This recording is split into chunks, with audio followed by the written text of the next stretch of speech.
Assalamualaikum warahmatullahi wabarakatuh.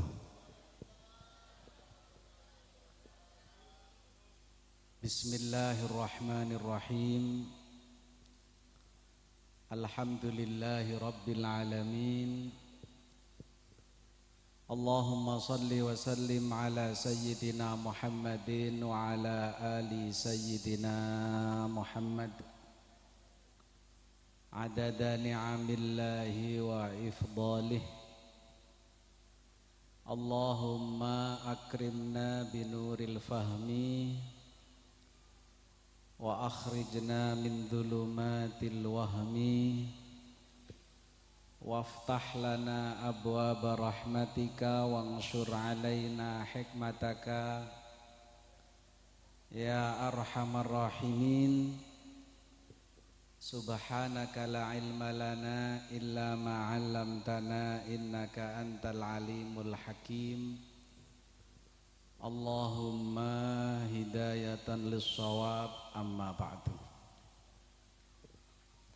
Hadratul muhtaramin, para alim, para ulama, para kiai, para sepuh, para bini sepuh, wabil khusus sahibul bait, pimpinan umum pengasuh Pondok Pesantren Al-Islah, Kiai Haji Salamun Ahmadi beserta dengan Ibu Nyai dan seluruh keluarga besarnya, putra-putrinya, mantu, putu, semua para dewan guru yang ada di Pondok Pesantren ini beserta para santrinya yang saya banggakan. Teman-teman dari pengurus Nahdlatul Ulama cabang Madiun yang mewakili dari pejabat pemerintahan baik sipil maupun TNI dan Polri,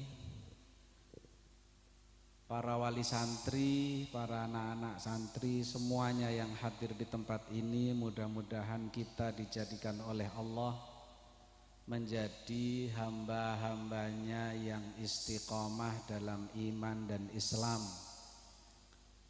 menjadi hamba-hambanya yang diberi oleh Allah dzurriyyah yang salihah, menjadi hamba-hamba Allah yang kelak diwafatkan dalam keadaan husnul khatimah, mengakhiri kehidupan ini dengan kalimat tauhid, la ilaha illallah Muhammadur Rasulullah sallallahu alaihi wasallam, kalimatu haqqin alaiha nahya wa alaiha namut wa biha nub'atsu insyaallahu taala minal aminin.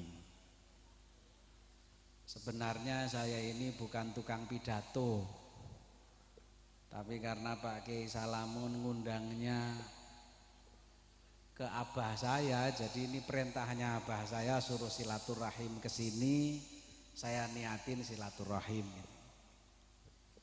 Mudah-mudahan silaturahimnya manfaat. Jadi malam ini kita dongeng-dongeng saja. Dulu ada nabi namanya Nabiullah Salam. Nabi Ibrahim itu istrinya yang dikenal ada dua, yang enggak dikenal tahu ada tahu enggak wallahu a'lam. Kata Pak D saya ada.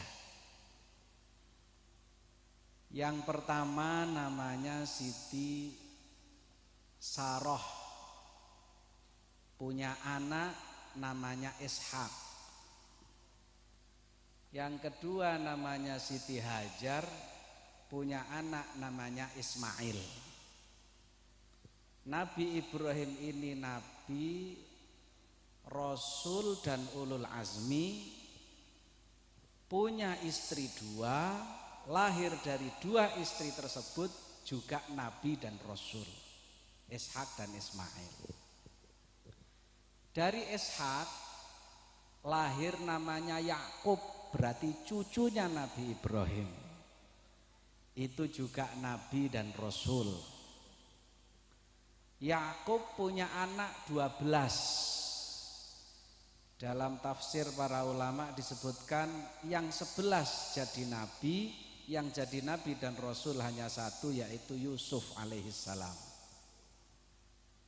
Bapak, anak, cucu, cicit, semuanya nabi. Dari Nabi Ismail tidak langsung melahirkan nabi.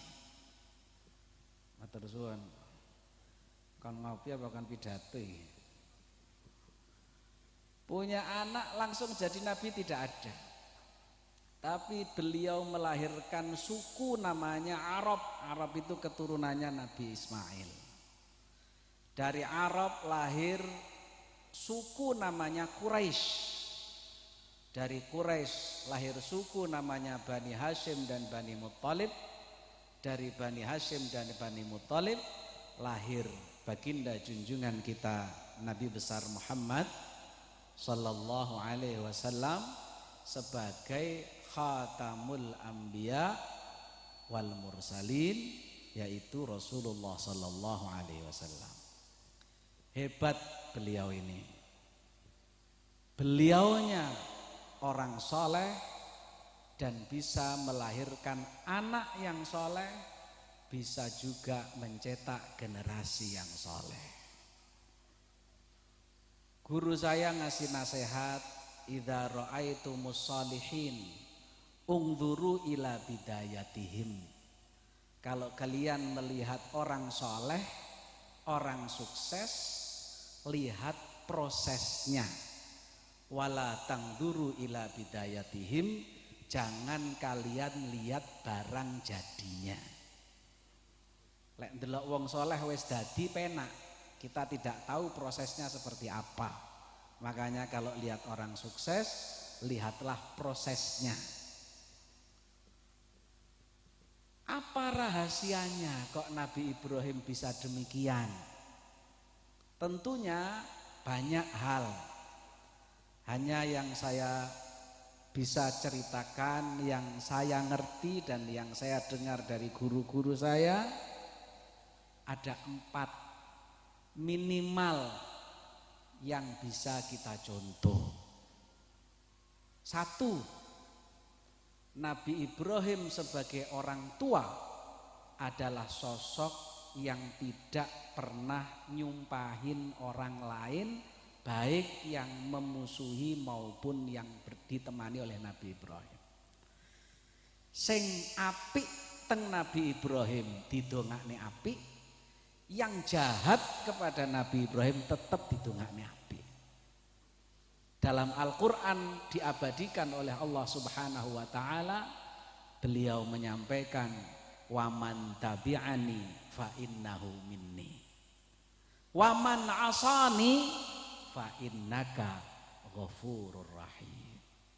Jadi tidak pernah nyumpai. Dan itulah yang dilakukan oleh baginda junjungan kita Nabi besar Muhammad sallallahu alaihi wasallam. Beliau dirusui umatnya seperti apa saja, tidak pernah mendoakan jelek. Beliau selalu mengatakan, Allahumma hdi qaumi fa innahum la ya'lamun. Sehingga Allah Subhanahu wa ta'ala memberi hadiah istimewa untuk baginda junjungan kita Nabi besar Muhammad sallallahu alaihi wasallam. Allah menyampaikan di dalam Al-Qur'an, innamidullah liyudhiba ankumur rijsa ahlal baiti wa yutahhirakum tathira.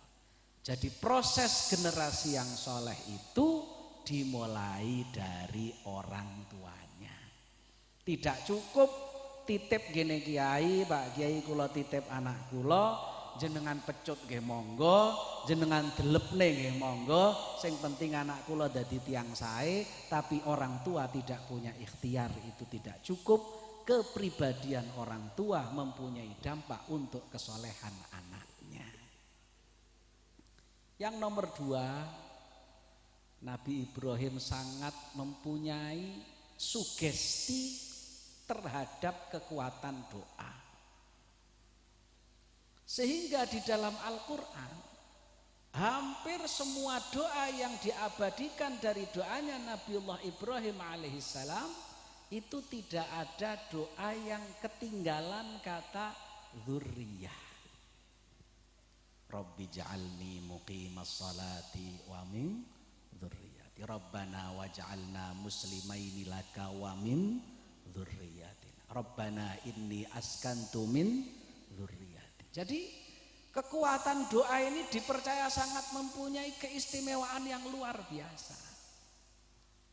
Karenanya saya juga kadang-kadang penasaran, dulu saya nanya sama mbah nenek saya, kok bisa mencetak anak-anak seperti anak-anak beliau yang sekarang minimal ngopeni ngaji lah. Salah satu di antara ikhtiarnya itu adalah melalui doa, dan doanya adalah melalui suratul Fatihah. Beliau cerita sama Mbah Yai Askandar diamanatin setiap istrinya diperintah untuk baca surat Al-Fatihah setelah sholat 5 waktu sejumlah anaknya. Tadi lek anake telu bar salat maca Fatihah ping 3 dihadiahne anake siji-siji. Lek anake 11 nggih maca Fatihah ping 11. Siji-siji Fatihah. Kenapa?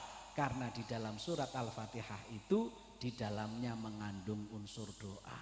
Satu-satunya surat di dalam Al-Qur'an isinya hanya 2, ats-tsana, pujian kepada Allah, yang kedua ad-du'a, itu hanya surat Al-Fatihah.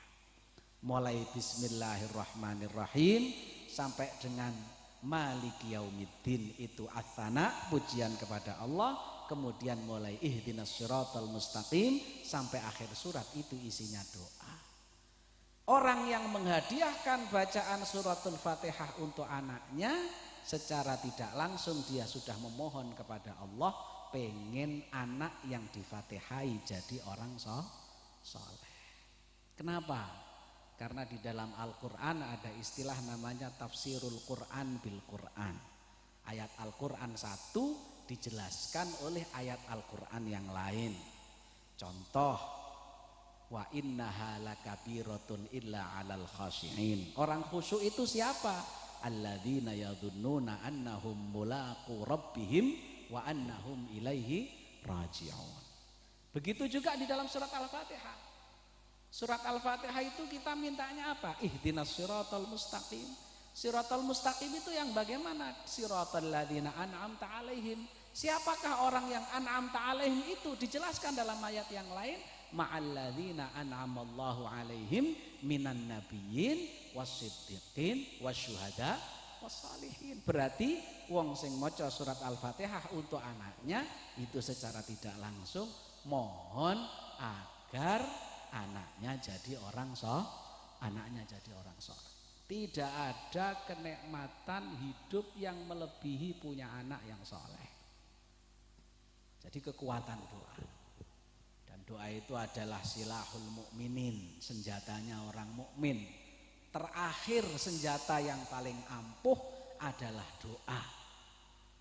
Bagaimana doa ini mempunyai kekuatan yang luar biasa. Tapi Al-Habib Abdullah bin Ali Al-Haddad dalam kitabnya Nasaihud Diniyah wal Wasaya Al-Imaniyah beliau menyampaikan orang itu kalau pengen doanya mustajabah syaratnya ada 70.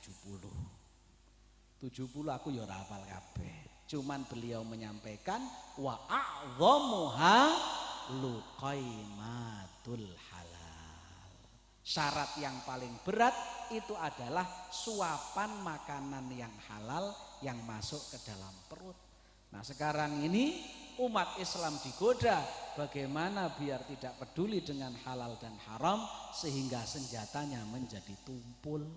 Doanya jauh dari ijabah karena hijabnya semakin tebal antara dirinya dengan Allah Subhanahu wa taala. Na'udzubillahi min dzalik. Jadi doa itu mempunyai kekuatan luar biasa. Orang-orang dulu doanya mustajabah. Beda dengan orang-orang akhir zaman. Kita ini masih mustajabah karena masih mampu orang dulu. Kalau sudah enggak mampu orang dulu ya wallahu a'lam bishawab. Nah, ini doa mempunyai kekuatan yang luar biasa. Yang ketiga, Nabi Ibrahim hati-hati milih guru untuk anaknya. Ketat. Rabbana wab'ats fihim rasulam minhum yatlu alaihim ayatika wa yu'allimuhumul kitaba wal hikmah wa yuzakkihim innaka antal azizul hakim. Rabbana, wahai Tuhan kami, wab'ats, dan utuslah fihim, di dalam mereka, rasulan, akan seorang rasul. Dulu rasul itu tugasnya menjadi guru, karena baginda Nabi SAW sebagai sayyidul anbiya'i wal mursalin, beliau menyampaikan innama bu'ithu mu'allima, saya ini diutus ke muka bumi untuk menjadi guru. Kalau dulu rasul itu guru, sekarang mencari guru namanya sudah bukan rasul karena sudah tidak ada rasul. Ya sekarang mungkin namanya kiai, namanya muallim, namanya ustadz, atau istilah-istilah yang lain. Tapi sosok guru yang diminta oleh Nabiullah Ibrahim alaihissalam adalah sosok guru yang komplit, yang memiliki 4 hal yang sekarang ini sudah susah, sehingga kita bisa maknakan mungkin kepada lembaga pendidikan yang di dalamnya mengakomodir 4 perkara. Apa itu? 1, yatlu alaihim ayatika.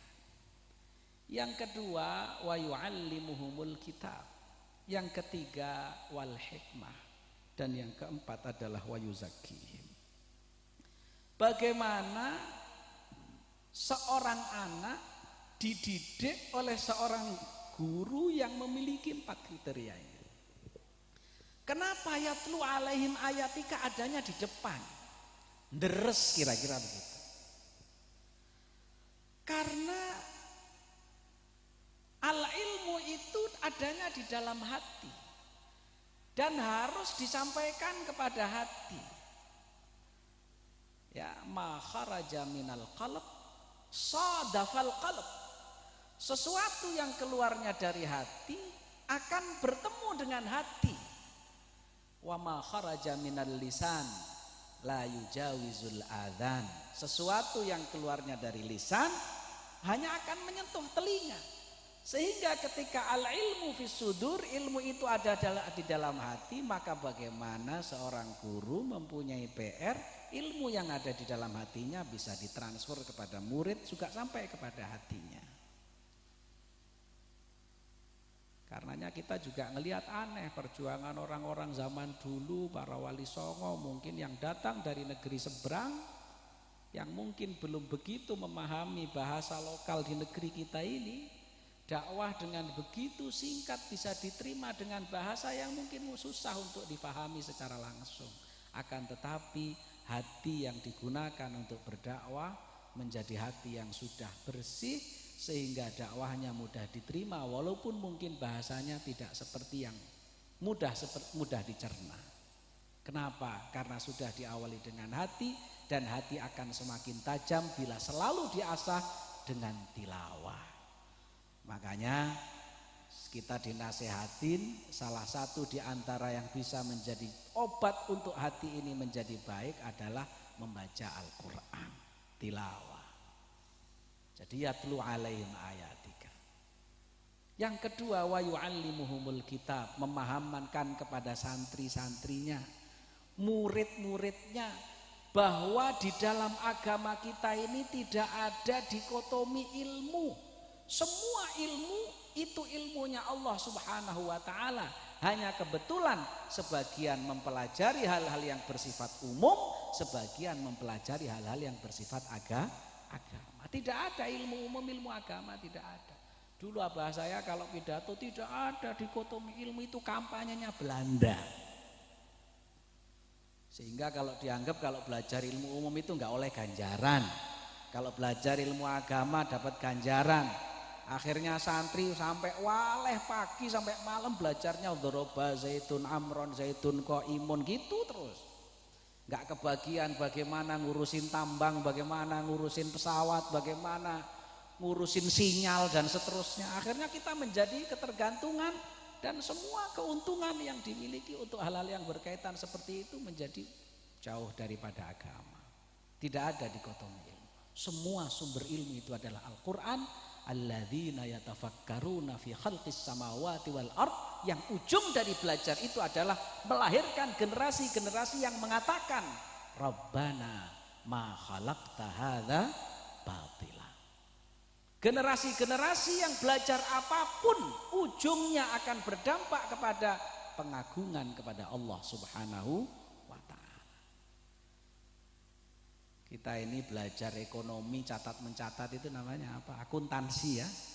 Itu dasarnya Al-Quran. Di dalam Al-Quran ada ayat namanya ayatul mudayanah. Idza tadayantum bidainin ila ajalin musammang faktubuh, catatlah. Lahir namanya kwitansi, lahir namanya buku kas, lahir namanya apa? Faktur, lahir namanya segala macam pembukuan, laporan tahunan dan lain sebagainya, aktiva, pasiva, semua itu dasarnya satu, faktubuh, pencatatan yang baik. Adapun menjadi seperti itu adalah inovasi. Ada juga yang mengarang tafsir astronomi, ilmu perbintangan. Ada yang bertanya, kenapa matahari itu jaraknya dengan bumi jauhnya hampir 2 juta mil. Padahal sekitarnya matahari itu gelap kalau dipoto ya. Terus kemudian kalau siang yang menerangi bumi ini apa? Ternyata di dalam Al-Quran juga tidak ada cerita yang menerangkan bahwa matahari itu menerangi bumi. Yang ada adalah wan nahari idza jallaha. Yang membuat bumi ini terang namanya nahar. Apa itu nahar? Ada yang membahas tentang nahar, ada yang mengatakan pergesekan antara partikel-partikel yang sangat kecil yang muncul waktu-waktu tertentu sehingga tergesek karena adanya atmosfer, sehingga gesekan itu melahirkan cahaya dan seterusnya macam-macam. Jadi ilmu-ilmu semacam itu. Ada namanya pertambangan, itu ada dalam Al-Quran, saya nggak hafal ayatnya. Ada wa gharabi busud judadun bid, itu kan ada timah warnanya putih, yang hitam ada namanya minyak, ada namanya batu bara, segala macam dalam Al-Quran semuanya. Cuman sudah terlanjur kita ini sudah ketemu nikmat dengan doroba zaitun amra, akhirnya nggak kebagian. Yang kebagian itu yang naga 9 apa-apa itu nggak kebagian. Itu adalah semuanya ilmunya Allah. Jadi belajar apapun, tugas seorang guru yang ideal yang diminta oleh Nabiullah Ibrahim alaihissalam adalah yu'allimuhumul kitab. Yang ketiga, wal hikmah, mengajarkan nilai-nilai hikmah. Apa itu hikmah? Kalau dalam bahasa tafsir disebutkan al-hikmah itu adalah al-qaul al-baligh. Salah satu maknanya. Banyak diantara makna hikmah yang lain, salah satunya adalah al-qaul al-baligh. Mengajarkan kepada anak-anak didiknya agar bagaimana ketika dia sudah mempunyai ilmu, keluar dari mulutnya kalimat-kalimat yang tidak menyinggung perasaan orang yang diajak bicara, tapi menyentuh hati mereka sehingga mereka mau ikut dengan ajaran-ajaran kita. Jangan sampai hikmahnya tidak ada walaupun ilmunya banyak, sehingga di mimbar isinya mencaci orang, sehingga ketika pidato isinya ngerasani orang, sehingga ketika menyampaikan di tempat-tempat yang mulia, mimbar-mimbar istimewa harus dikotori dengan caci makian. Kenapa? Karena tidak ada ajaran nilai-nilai hikmahnya. Dulu ada namanya Imam Hatim Al-Asham. Imam Hatim Al-Asham itu, beliau Al-Asham itu artinya tuli, budek. Padahal beliau sebenarnya tidak budek. Imam Hatim Al-Asham ini dijuluki budek karena menjaga perasaan orang.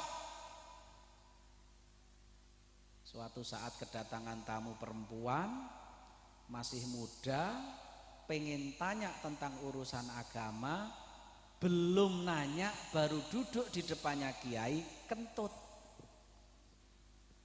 Kentutnya ada suaranya. Sehingga ada perasaan malu di depan kiainya, wajahnya merah. Kiai Hatim ini akhirnya cari cara bagaimana biar perempuan ini tidak malu.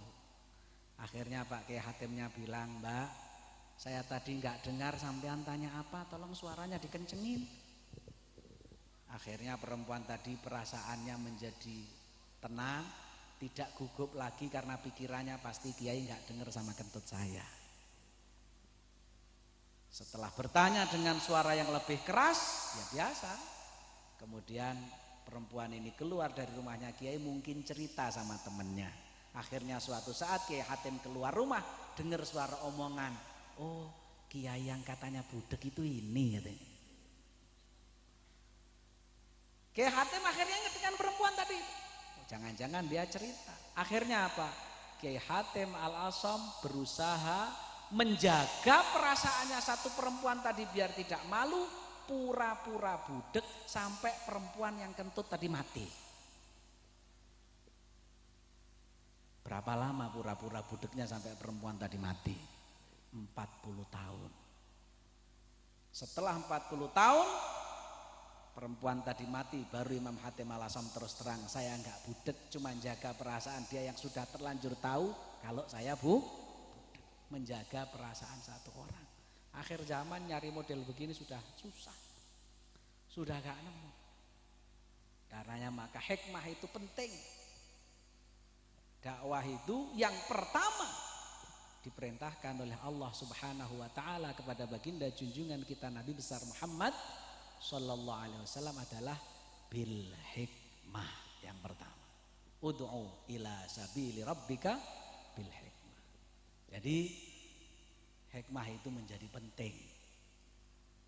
Yang keempat, wa yuzakkihim, guru harus mengajarkan tazkiyatun nufus, pembersihan jiwa.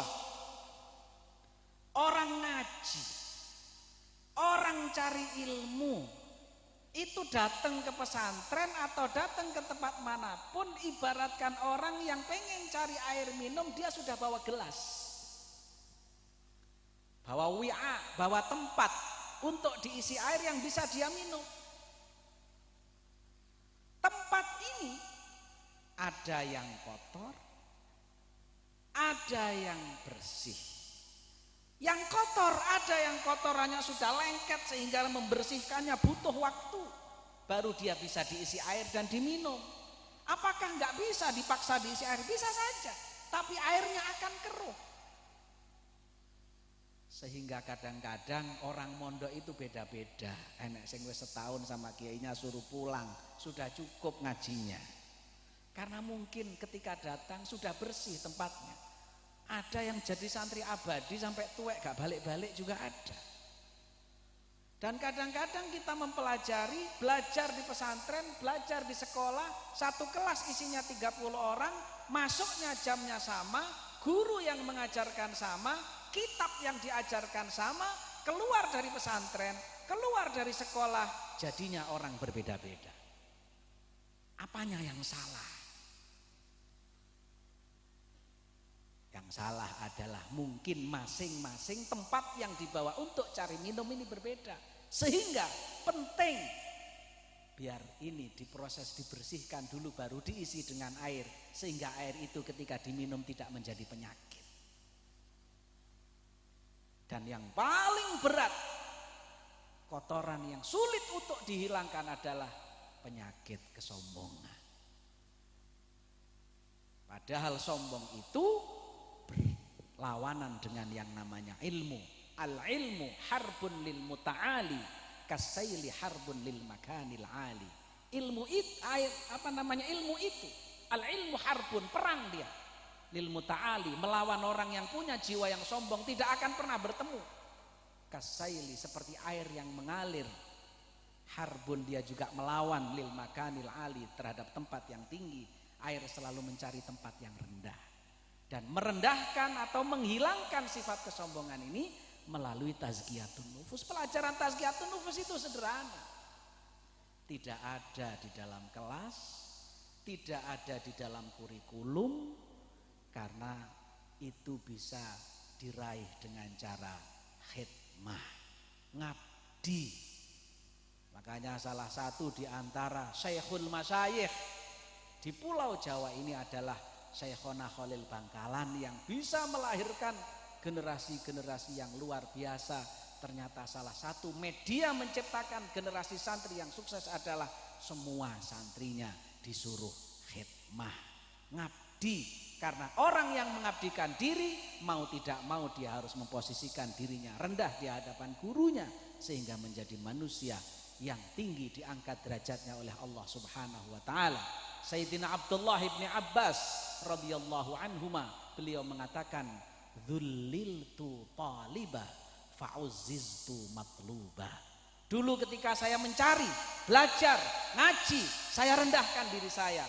Fa'uzziztu matluba. Setelah saya selesai belajar, selesai mengaji, berjuang di masyarakat, menjadi mulia, banyak orang yang mencari saya. Tapi kalau di pesantrennya sudah enggak mau dzuliltu, ya tidak akan pernah mendapatkan uziztu. Kenapa? Karena tidak bisa itu gandeng. La yajtami'ul yusran wa la yajtami'ul usran. Pada diri seseorang itu tidak bisa kumpul dua perkara enak dan kumpul dua perkara tidak enak, itu tidak bisa. Orang kalau enaknya di depan, tidak enaknya di belakang. Orang kalau tidak enaknya di depan, enaknya nanti di belakang. Karena tidak bisa orang itu enak semuanya, nggak bisa. Bohong orang yang punya pepatah muda foya-foya tua bahagia, itu tidak ada ceritanya, kecuali hanya dalam khayalan saja. Karenanya maka tazkiyatun nufus itu penting. Seperti itulah guru yang dicari kriterianya oleh Nabi Ibrahim alaihissalam, sehingga anak-anaknya luar biasa. Kira-kira begitu. Nyari contoh zaman sekarang susah ya, cari contoh zaman-zaman dulu aja. Jadi satu, tidak pernah mendoakan jelek kepada orang lain. Tahu ceritanya Nabi Nuh? Nabi Nuh alaihissalam itu keperucut mungkin, mendoakan umatnya ketika jengkel dengan doa yang tidak baik, sehingga diberi cobaan oleh Allah Subhanahu wa taala. Salah satu anaknya mati dalam keadaan tidak sejalan dengan Nabiullah Nuh alaihissalam. Apa doanya Nabi Nuh dalam surat Nuh itu ada? Apa? Rabb la tadhar 'alal ardi minal kafirina dayyara innaka in tadharhum yudillu ibadaka wala yalidu illa fajiran kafar. Akhirnya dicoba oleh Allah dengan putranya yang namanya Kan'an. Jadi enggak ada untungnya mendoakan orang lain jelek. Yang kedua, Nabi Ibrahim percaya dengan sugesti kekuatan doa yang luar biasa. Yang ketiga, mencari guru untuk anak-anaknya yang pas. Kalau profil yang disebutkan oleh Nabi Ibrahim ada pada satu orang, akhir zaman ini sudah repot. Minimal lembaga pendidikan yang di dalamnya ada hal-hal tersebut, dan itu hanya ada di dalam pondok pesantren. Selain pondok pesantren tidak ada yang seperti itu. Minimal hanya ada satu, mungkin yu'allimuhumul kitab, tapi tidak ada yatlu alaihim ayat 3, tidak ada yuzakihimnya, tidak ada wal hikmatanya, tidak ada. Pinter iya, akan tetapi tidak mendapatkan hal-hal yang lain yang bisa untuk menjadi modal dakwah ketika dia setelah selesai dalam masa thalabnya. Yang keempat ini mau saya ceritakan, ndak enak, ndak diceritakan wis kadung ngomong papat tadi. Yang keempat itu tak ceritain nggak enaknya. Ibunya harus rela kalau bapaknya punya lagi. Tuh kan jadi masalah kalau saya terusin ini. Rata-rata orang itu kalau istrinya lebih dari satu, anaknya bagus-bagus, rata-rata. Tidak semua ya. Saya tidak maksud apa-apa, saya cuma cerita Nabi Ibrahim tadi begitu. Saya cerita mbah saya juga begitu. Ini saya ada Pak Lek saya, ada Man Wahid, Mbahnya Man Wahid juga begitu. Dilalah gitu. Tapi saya pernah pidato begini lupa pas acara haflah Asidiki ada mertua saya. Saya turun kata beliau bilang, apa gak enek bahan pidato sing liyane kata. Tapi ya kurang lebih demikian. Itu adalah sosok yang istimewa yaitu Nabiullah Ibrahim alaihissalam. Kalau sudah punya generasi yang soleh, sudah selesai hidup kita ini. Guru saya nulis kitab namanya Al-Manhajus Shawi fi Syarhi Thariqah Al-Ba'alawi. Di sana disebutkan ada satu cerita. Satu anak mau dimasukkan ke dalam neraka oleh Allah dilarang. Di stop. Tanya dulu dengan 4 pertanyaan. Kalau salah satunya jawabannya ada yang pas, jangan dimasukkan neraka, pindah ke surga. Ditanya pertanyaan pertama, pernah hadir majelisnya orang soleh apa tidak? Jawabnya tidak pernah. Berarti soal nomor 1 sudah kelewat, gak bisa menyelamatkan dia. Pertanyaan nomor 2, kalau dengar namanya orang soleh, seneng apa tidak? Jawabnya tidak. 2 pertanyaan sudah gagal. Pertanyaan nomor 3, namanya mirip namanya orang soleh apa tidak? Diurut-urut mulai Nabi Adam sampai zaman orang ini gak ada namanya orang soleh yang mirip. Sehingga 3 pertanyaan dia sudah gagal, tinggal 1, ini gagal, neraka urusannya. Pertanyaan yang terakhir, duwe konco apa ora? Sing koncone tahu hadir majelise wong soleh. Bukan dia, temannya. Punya teman atau tidak, yang temannya ini pernah hadir majelisnya orang soleh. Temannya ini kalau dengar namanya orang soleh senang. Dia jawab, punya. Saya punya teman, dia rajin hadir sholawatan, rajin hadir pengajian. Tapi teman saya, bukan saya. Karena punya teman yang punya hubungan dengan orang soleh, jadi sababiahnya orang ini selamat dari nerakanya Allah. Apalagi kalau yang soleh anak dewe. Jadi jaminan karena anak yang soleh itu salah satu tabungan yang tidak pernah akan habis sampai mati. Karena salah satunya adalah awaladin sholihin yad'ulahu. Jadi soleh itu penting. Pun mboten usah aneh-aneh. Jaluk rizki saking Gusti Allah, muga-muga anak putu dadi wong soleh. Karenanya itulah mudah-mudahan anak-anak kita yang diwisuda jadi orang-orang yang soleh solehah. Anak-anak kita yang di rumah jadi anak-anak yang soleh dan solehah. Dan kita juga mudah-mudahan disoleh dan disolehahkan oleh Allah Subhanahu wa ta'ala. Mungkin ini saja silaturahim saya malam ini yang jenenge ora iso pidato ya sebisane itu mengdongeng-dongeng begitu, mudah-mudahan ada manfaatnya. Dan ini bagian sekali lagi amanat orang tua saya silaturahim ke dalam pesantrennya Pak Kiai Salamun. Ini jenenge dekengan pusat. Karena sing ngundang langsung dikongkon bapake sing nelpon. Dadi kula mboten iso nolak, alhamdulillah sakniki amanat sudah saya jalankan, san silaturahim sudah saya lakukan, mudah-mudahan dadi ganjarane birrul walidain. Kula ape suwi-suwi mboten penak teng mriki enten sing biasae natur kula jek cilik mbiyen. Dadi kok konangan lek suwi-suwi muga-muga sedaya dadi wong sehat walafiat. Matur suwun, kurang lebihnya mohon maaf. Hadanallah wa iyyakum ajmain, ja'alanallah wa iyyakum mimman yastaujibu syafa'ata sayyidil mursalin, ihdinas siratal mustaqim, wallahul muwaffiq ila aqwamit thoriq. Wassalamualaikum warahmatullahi wabarakatuh.